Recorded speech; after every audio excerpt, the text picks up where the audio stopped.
Hello दोस्तों, हमारे इस नए लेक्चर में आपका स्वागत है। आज के लेक्चर में हम सीखेंगे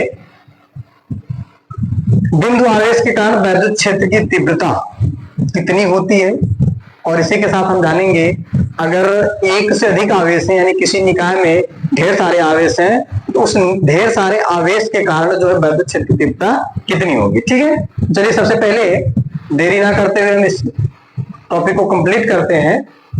तो इसमें देखिए एक आवेश आपका Q है, ठीक है, और हमें इस आवेश के कारण इस P बिंदु पर वैद्युत क्षेत्र की तीव्रता निकालनी, ठीक है।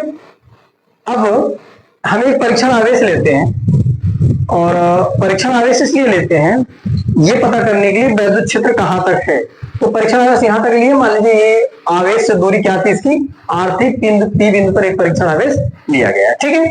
अब परीक्षण आवेश के लिए यहाँ पर हम फार्मूला डिवाइड करेंगे कि एक बिंदु आवेश का वैद्युत क्षेत्र की तीव्रता कितनी होती है, ठीक है। तो ये हमारा एक आवेश था और ये परीक्षण आवेश है जो कि इस आवेश से R दूरी पर स्थित है, ठीक है। चलिए अब यहाँ पर आप देखिए, अगर हम यहाँ पर दो आवेश हैं और R दूरी पर स्थित है, तो इनके बीच एक बल लगेगा जो कि आप कूलम्ब बल में पढ़े हैं। तो इनके बीच लगने वाला जो बल होगा वो आप पहले लिख लीजिए। तो इसके डेरिवेशन में आप लिखेंगे एक आवेश Q जिसके कारण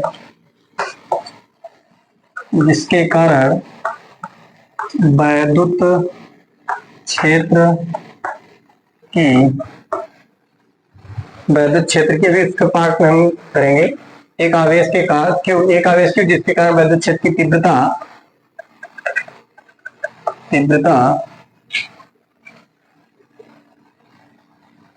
एक आवेश Q जिसके कारण वैद्युत क्षेत्र की तीव्रता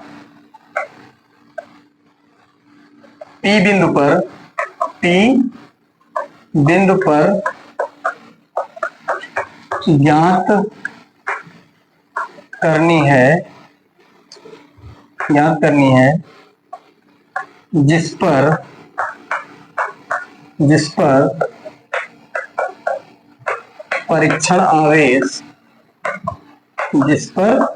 परीक्षण आवेश Q नॉट आवेश Q से R दूरी पर स्थित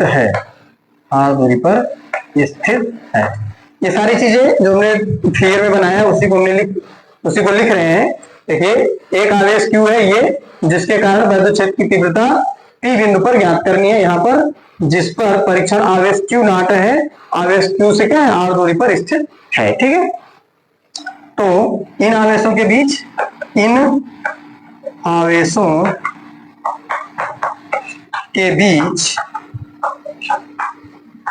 क्या लगेगा, इन आवेशों के बीच एक बल लगेगा, ठीक है। उस बल को क्या कहते हैं, कूलम्ब बल कहते हैं। इन आवेशों के बीच लगने वाला बल क्या हो जाएगा, F is equal to coulomb बल लगाएंगे तो हो जाएगा 1/4πε0 क्या होता है, Q1 Q2 बटे R² होता है। तो Q1 के स्थान पर यहाँ है Q, Q2 के स्थान पे Q नॉट बटे R² के स्थान पे आपका R है। हम यहाँ पर एक कांस्टेंट K लगा लेते हैं, जहां पर जो K है वो माध्यम का क्या, परावैद्युतांक है। जहां इसको समीकरण करिए, जहां K माध्यम का परावैद्युतांक है, ठीक है। समीकरण हो गया। अब आपको वैद्युत क्षेत्र की तीव्रता की परिभाषा से देखिए, वैद्युत क्षेत्र की तीव्रता की परिभाषा से वैद्युत क्षेत्र की तीव्रता की परिभाषा से, उसकी परिभाषा क्या है कि अगर कोई आवेश है, उस आवेश के कारण एक क्षेत्र उत्पन्न हो रहा है, जब उसको कोई दूसरा परीक्षण आवेश ले जाते हैं तो उस पर लगने वाला जो बल होता है वही वैद्युत क्षेत्र की तीव्रता कहलाता है। तो यहां से आपका हो जाएगा E बराबर यह अपान क्या होता है, क्यू नॉट होता है परिभाषा से। अब यहाँ से E इज इक्वल टू, आप समीकरण 1 से देखिए F का मान आया है तो हम रख देंगे 1/4πε0 इंटू के इंटू क्यू क्यू नॉट बटे आर स्क्वायर, पूरे का बटे हमारा क्या हो जाएगा क्यू नॉट।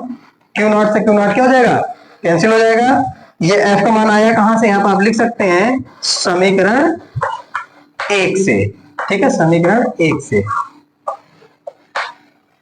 अब यहां से हमारा रिजल्ट मिल जाएगा, इसलिए मैं यहाँ पे देखिए कॉलम छोड़ा था।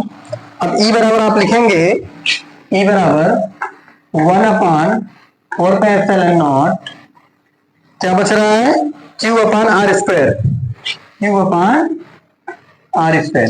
ये हमारा वेरी इंपॉर्टेंट रिजल्ट है। आगे जितने भी इलेक्ट्रिक फील्ड हम निकालेंगे, जितनी भी वैद्युत क्षेत्र की तीव्रता निकालेंगे, सब इसी फार्मूले को अप्लाई करके निकालेंगे। तो यहाँ पर आप इस रिजल्ट को देख करके आप पता कर पा रहे होंगे कि जो वैद्युत क्षेत्र की तीव्रता है वह डिपेंड कर रही है। अच्छा यहाँ पे के छूट गया है, आप के लिख लेंगे, हाँ के छूट गया था, के लिख लेंगे। परंतु यहाँ पर देखिए, परंतु निर्वात अथवा वायु के लिए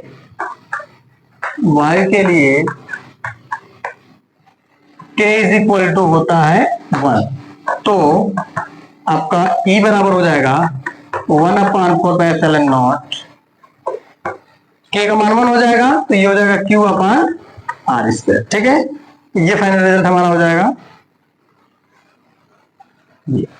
अब यहां से हम देख पा रहे हैं कि जो वैद्युत क्षेत्र की तीव्रता है वो किस पे निर्भर कर रही है। ये तो पूरा कांस्टेंट है, आपको पता है ये कांस्टेंट है जिसकी वैल्यू 9 × 10⁻⁹ होती है, इंटू Q/r स्क्वायर। ये कांस्टेंट है तो कांस्टेंट पे डिपेंड नहीं कर रहा है।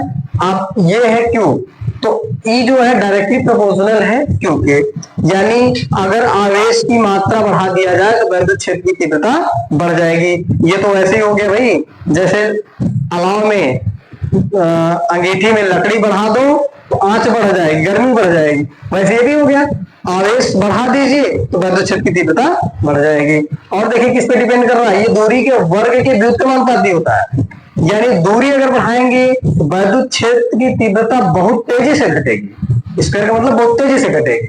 तो ये वो आपका हो गया, यहाँ से रिजल्ट मिल रहा है E जो है वो डायरेक्टली प्रोपोर्शनल है किसके, Q के, और क्या है E जो है इनवर्सली प्रोपोर्शनल है किसके, R स्क्वायर के, ठीक है। तो कभी कभी इसके बीच ग्राफ आपको देखना है, तो वैद्युत क्षेत्र की तीव्रता और इसके बीच ग्राफ अगर आप ड्रॉ करेंगे तो ग्राफ कुछ इस प्रकार से आएगा।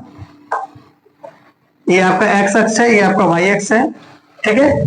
तो अगर हम x अक्ष पे r को डिपेंड करें, r स्क्वायर को डिनोट करें, और इस पे वैद्युत क्षेत्र की तीव्रता E को डिनोट करें, ठीक है, तो इसका ग्राफ जो आएगा वो कुछ इस प्रकार से आएगा। यही वैद्युत क्षेत्र की तीव्रता, देखिए R को अगर हम बढ़ाएंगे, जैसे ही R को बढ़ाएंगे वैद्युत क्षेत्र तेजी से घटेगा, R को बढ़ाएंगे वैद्युत क्षेत्र की तेजी से, यानी आप जरा से इधर जाएंगे तो ऐसे ये तेजी से घटेगा, ठीक है। तो ये इसका एक ग्राफ आता है, ग्राफ और थोड़ा सा इस तरह से आएगा, ठीक, इस तरह। तो ये था वैद्युत क्षेत्र की तीव्रता एक बिंदु आवेश के कारण, यानी किसी बिंदु आवेश का वैद्युत क्षेत्र की तीव्रता का व्यंजक ये था।